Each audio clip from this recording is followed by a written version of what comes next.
Business law व्यापारिक संनियम में previous class में हमने अनुबंध की डेफिनेशन और एक वैध अनुबंध के 3 मुख्य लक्षणों के बारे में पढ़ा था। आज हम एक वैध अनुबंध के बाकी सभी लक्षणों या विशेषताओं के बारे में पढ़ेंगे। एक वैध अनुबंध में एक प्रमुख लक्षण होता है सहमति, अर्थात पक्षकारों में सहमति का होना आवश्यक है।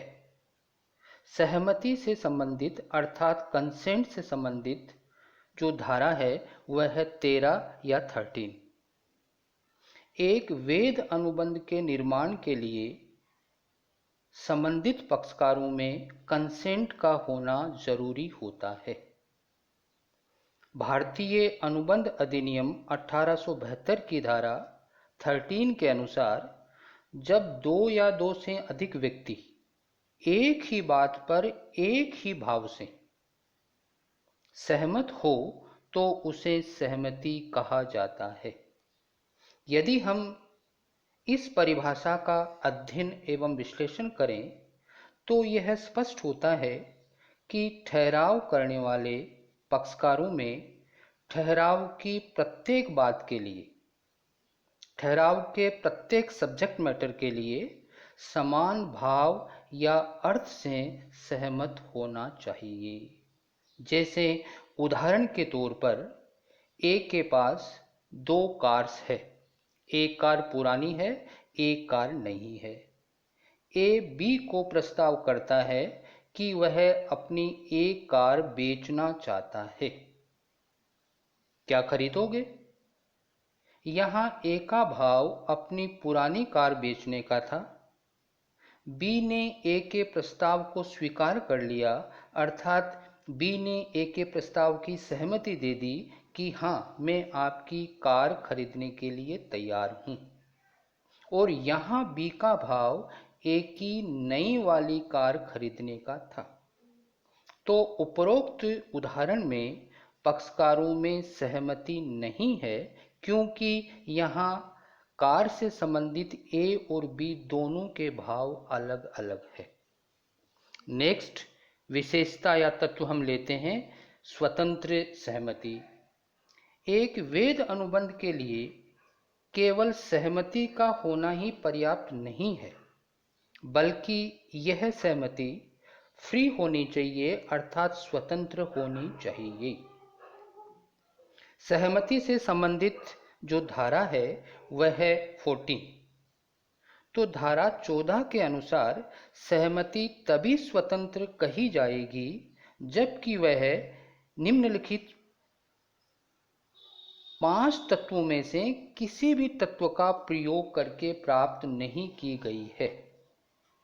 ये 5 तत्व हैं उत्पीड़न, अनुचित प्रभाव, कपट, मिथ्या वर्णन और गलती। इन 5 के बारे में डिटेल में हम आगे पढ़ेंगे। अभी आपको शॉर्ट में बताता हूं कि उत्पीड़न से संबंधित जो धारा है वह 15 है, अनुचित प्रभाव की धारा 16 है, कपट की धारा 17 है, मिथ्या वर्णन की धारा 18 है और गलती या मिस्टेक से संबंधित धारा 20, 21 एवं 22 है।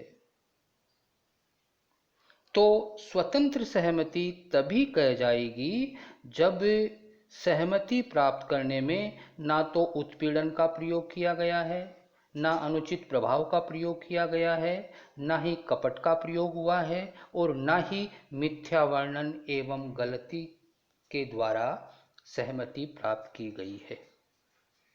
अतः हम कह सकते हैं कि उपरोक्त 5 तत्वों में से किसी भी तत्व से प्रभावित सहमति स्वतंत्र नहीं होगी।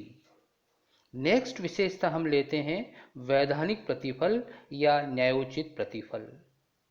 एक वैध अनुबंध के निर्माण के लिए प्रतिफल का होना भी आवश्यक है। भारतीय अनुबंध अधिनियम 1872 में प्रतिफल से संबंधित धारा है 2D और प्रतिफल का सामान्य अर्थ होता है कुछ के बदले कुछ।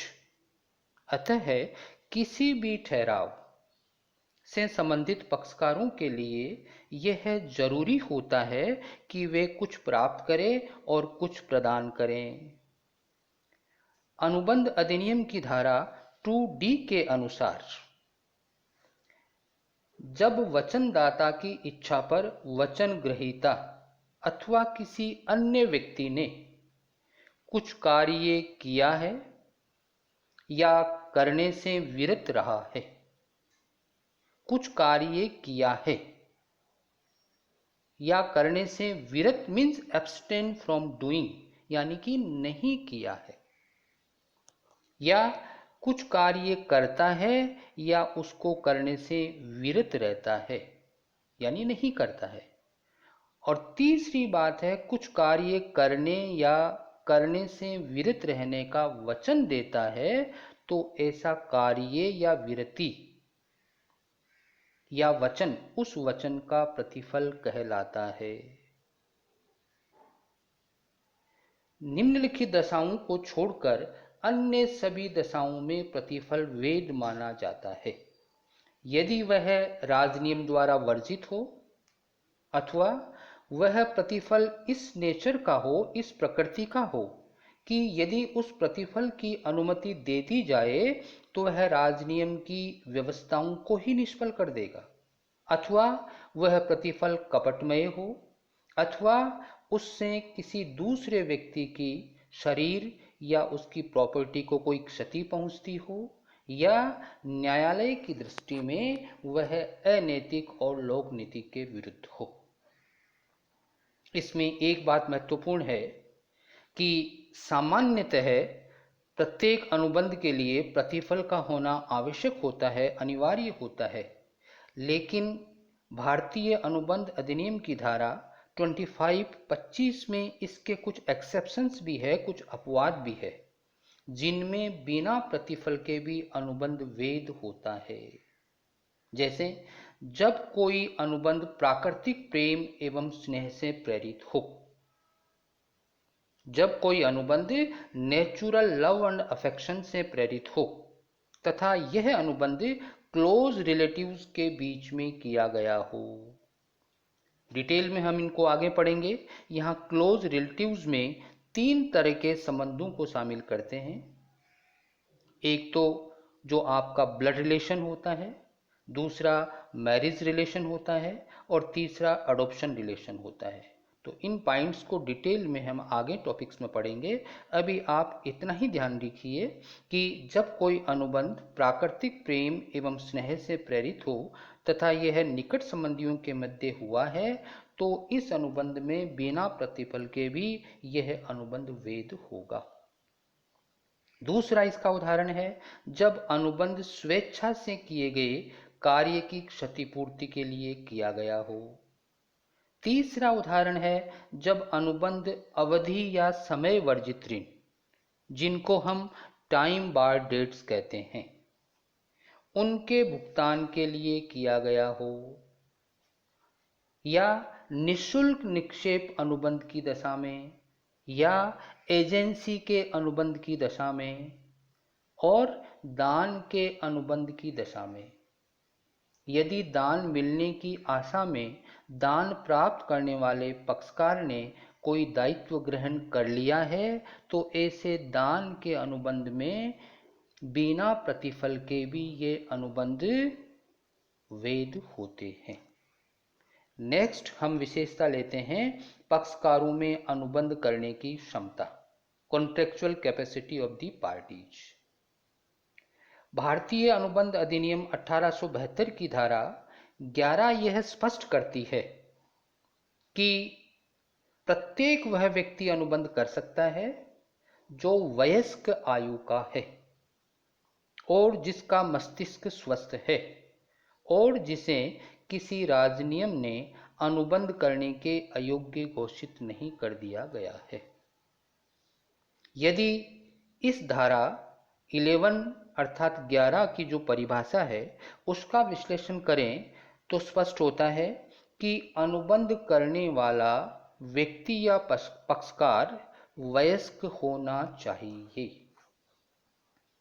और वयस्क होने के लिए दो प्रोविजंस है। सामान्यतः जनरली नॉर्मली वयस्क आयु का व्यक्ति वह होता है जिसने अपनी आयु के 18 वर्ष प्राप्त कर लिए हो, अर्थात 18 वर्ष की आयु पूरी कर ली हो। और विशेष दशाओं में जब किसी के लिए किसी गार्जियन की, किसी संरक्षक की नियुक्ति कर दी गई हो, तो कोर्ट ऑफ वार्ड्स अधिनियम के अनुसार वह व्यक्ति 21 वर्ष की आयु प्राप्त करने पर ही वयस्कता को प्राप्त करेगा। तो अनुबंध करने की क्षमता में सबसे पहले धारा 11 में ये कहा गया है कि वही व्यक्ति अनुबंध कर सकता है जो वयस्क हो, अर्थात उसने या तो 18 वर्ष की आयु प्राप्त कर ली हो या विशेष दशाओं में वह 21 वर्ष की आयु प्राप्त कर चुका हो। दूसरी जो बात धारा 11 में कह गई है वह है कि व्यक्ति या पक्षकार स्वस्थ मस्तिष्क का होना चाहिए। स्वस्थ मस्तिष्क के बारे में धारा 12 में ये कहा गया है कि स्वस्थ मस्तिष्क का व्यक्ति वह होता है जो अनुबंध करते समय अनुबंध को समझने तथा उस अनुबंध का अपने हेतु पर प्रभाव समझने योग्य हो, अर्थात अनुबंध करते समय वह यह अच्छी तरह समझता हो कि उस अनुबंध का उसके हेतु पर क्या प्रभाव पड़ेगा, अनुकूल प्रभाव पड़ेगा या प्रतिकूल प्रभाव पड़ेगा, उस अनुबंध के परिणाम स्वरूप उसको लाभ होगा या हानि होगी। यदि यह बात समझने में वह सक्षम है तो उसका मस्तिष्क स्वस्थ कहलाता है। और इसी धारा में जो तीसरी बात कही गई है कि वह व्यक्ति या पक्षकार राजनियम द्वारा अयोग्य नहीं होना चाहिए। राजनियम ने कुछ विशेष व्यक्तियों को उनकी राजनीतिक स्थिति या पेशे के कारण और कानून संबंधी स्थिति के कारण अनुबंध करने के अयोग्य कर दिया गया है, जैसे विदेशी नागरिक, विदेशी शत्रु, विदेशी सम्राट, राजदूत, कैदी या दिवालिया आदि व्यक्ति अनुबंध करने के अयोग्य माने जाते हैं। नेक्स्ट विशेषता लक्षण हम लेते हैं एक वेद अनुबंध की, निश्चितता या सर्टेनिटी। वेद अनुबंध का एक महत्वपूर्ण लक्षण ये भी होता है कि इसमें सर्टेनिटी या निश्चितता का होना अति आवश्यक है, क्योंकि जिन ठहरावों का अर्थ निश्चित नहीं होता है, अर्थात उनका अर्थ निश्चित नहीं किया जा सकता है, उन्हें राजनियम द्वारा प्रवर्तित नहीं कराया जा सकता है और वो अनुबंध का रूप नहीं ले सकते हैं। अतः जो भी ठहराव किया जा रहा है उस ठहराव का अर्थ, उसकी टर्म्स एंड कंडीशंस यानी शर्तें, उसका मूल्य, मात्रा, सुपुर्दगी का समय, स्थान, निष्पादन विधि, माल की किस्म एवं प्रकृति आदि सभी महत्वपूर्ण बातें जो ठहराव से संबंधित है वो निश्चित होनी चाहिए। जैसे उदाहरण के तौर पर ए बी को अपना मकान 8 या 9 लाख में बेचने के लिए सहमत है। यहाँ दोनों मूल्य में से, दोनों प्राइसेज में से, अर्थात 8 या 9 लाख में से कौन सा प्राइस या मूल्य लिया जाएगा यह क्लियर नहीं है, स्पष्ट नहीं है, अतः यह ठहराव व्यर्थ है अर्थात वॉइड है। नेक्स्ट विशेषता या लक्षण लेते हैं हम एक वेद अनुबंध की, निष्पादन की संभावना, पॉसिबिलिटी ऑफ परफॉर्मेंस। किसी भी ठहराव को करने का मुख्य ध्येय या उद्देश्य उसका निष्पादन करना होता है। अतः ठहराव ऐसा होना चाहिए जिसका निष्पादन हो सके, अन्यथा ठहराव राजनियम द्वारा एनफोर्सेबल नहीं हो सकता है।